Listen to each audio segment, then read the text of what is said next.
Very good evening and a warm welcome to State of Business on our television. I am Savindri Jayawardena. Let's look at the top stories for the day. General election 2020 concluded with over 70% overall voter turnout. Export Development Board still confident on achieving the $10.5 billion target set for 2020. News in detail. The 16th parliamentary election was held today to elect 225 lawmakers for the 9th Parliament of Sri Lanka. The polling began at 7 a.m. and went on till 5 p.m. today amid strict health guidelines. We are at the Royal College, Colombo. We know voting for the 16th parliamentary election started at 7 a.m. today. More than 16 million voters are eligible to cast their votes at this parliamentary election at 12,985 polling booths. 2020 general election held today after two former failed attempts to hold the poll on 25th of April and on 20th of June due to the rising threat of the COVID-19 pandemic. Accordingly, 16,263,885 voters were eligible to cast their votes at the 2020 parliamentary election. A total of 7,452 candidates were contesting for a seat in the 225-member parliament, with 3,652 contesting from political parties and 3,800 from independent groups. 196 members of parliament will be directly from the districts, while 29 will be appointed from the national list. Around 69,000 police personnel are on election duty at 12,985 polling stations across the country, along with an additional 10,000 health sector workers deployed to ensure that the health guidelines are adhered to during the election and at counting centers. Unlike at the previous occasions, counting of ballot papers will commence at tomorrow morning.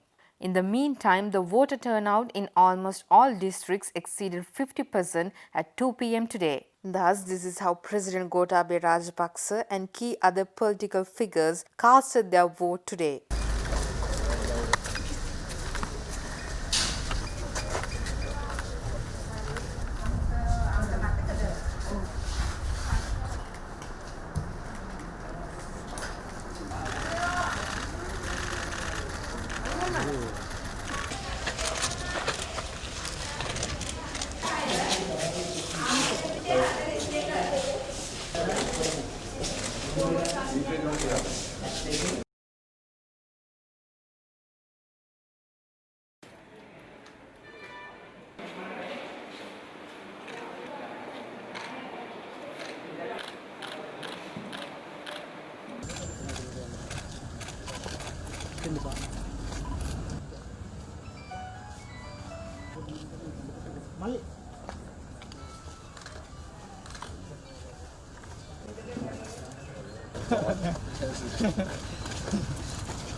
In the meantime, the Art Television crew spoke to few voters at polling centers in Colombo to know their views on holding an election amidst COVID-19 pandemic and what they expect from their elected representatives. We also met a renowned sports personality who cast his vote at the Colombo University premises this morning.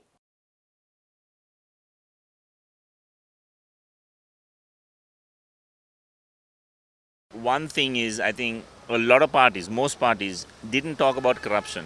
They have all these different plans of trying to revive the country, but nobody wants to talk about the corruption factor. And I think if we work towards making this a corrupt-free country, the country will develop on its own. So the number one formula should be to be corrupt-free. And if you look at it, the choices are very, very limited. And that makes it a little harder.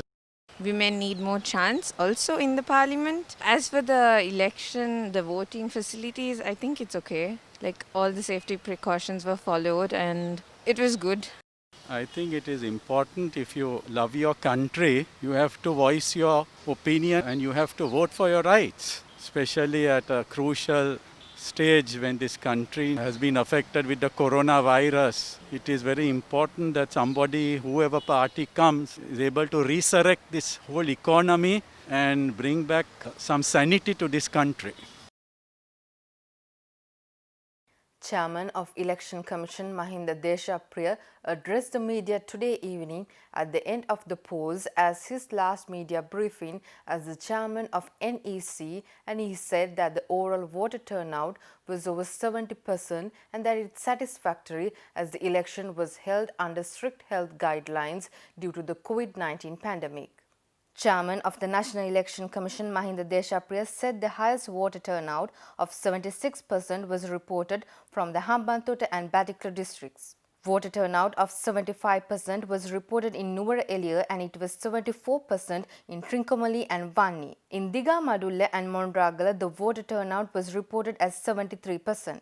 In the three districts such as Kandy, Matale and Ratnapura, the voter turnout was 72%. NEC Chairman Deshapriya also said that voter turnout of 70% was reported in the Gaul, Mathura, K. Gaul and Anuradhapura districts. Meanwhile, Colombo recorded a voter turnout of 68%, while the voter turnout of Jaffna district reported as 67%.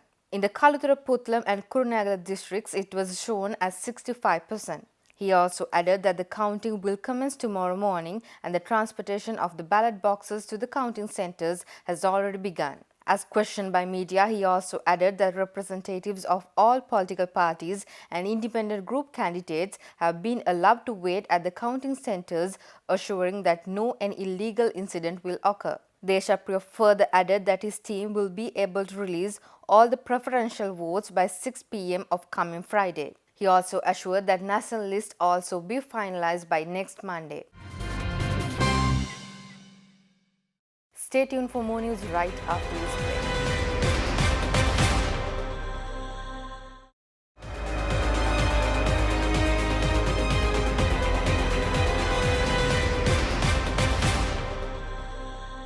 Welcome back after the break. Customs provisional statistics highlight that Sri Lanka's export earnings have increased to 1,060 million US dollars in July this year from 1,020 million US dollars in June this year, which is a positive signal that Sri Lanka is in the roadway of recovery. Demonstrating the country's rebound amidst the COVID-19 impact, merchandise exports in July have crossed the $1 billion US dollar mark, an achievement last enjoyed in January this year. This increase in exports is slightly higher than the 998.5 million US dollars achieved in July last year. Soon after the COVID-19 pandemic erupted, exports in April fell to 277.4 million US dollars. Export Development Board Chairman Prabhash Subasinghe said in July, apparel, tea, coconut rubber, fruits and vegetables and other agricultural crop exports had performed extremely well. Subasinghe was optimistic about the food and agriculture exports and expressed confidence that these sectors would help Sri Lanka achieve the 10.5 billion US dollar target set for the year. He said the US and the EU would continue to dominate the export markets for Sri Lanka for the remaining months of the year in spite of the high number of COVID-19 cases in the US. Trading at Colombo Stock Exchange closed 0.39% lower today in a shortened trading day as the country went for parliamentary elections and most prospective investors waited in the sidelines awaiting its outcome. According to the sources who directly engage with the stock market, trading at CSE was comparatively sluggish with profit-taking seen. Colombo's main all-share price index declined 20.37 points to close at 5,146.44, provisional data showed. The index reached an intraday high of 5,182.21 minutes after market opened at 11 a.m. and continued to fall throughout the day before coming to a close at 12:30 p.m. The S&P SL 20 index of more liquid stocks closed 0.06% or 1.25 points down at 2,213.83. The market turnover for the day amounted to 603.84 million rupees with 39 stocks marking gains while 85 stocks fell. Brokers at the Colombo Stock Exchange said that there were no crossings done in today's market trading. John Keel's holdings dragged the ASPI down, closing at 112 rupees a share, down by 1 rupees and 20 cents. Brown's Investment PLC shares closed 10 cents lower at 2 rupees and 20 cents a share, while Asian Hotels and Properties PLC shares closed 2 rupees and 50 cents lower at 30 rupees and 40 cents a share, also contributing to the ASPI's decline. Stay tuned for stock updates right after this.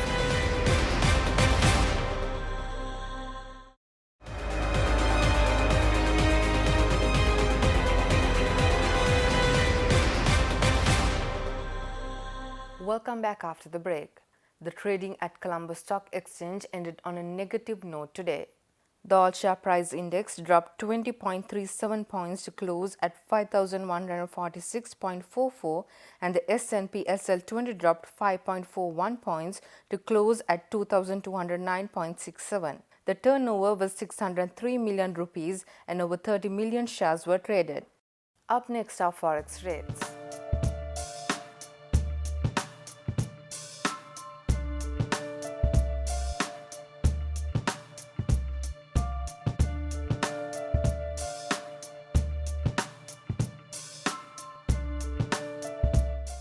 That's all news for today. See you tomorrow with State of Business at the usual time. Until then, take care. Good night.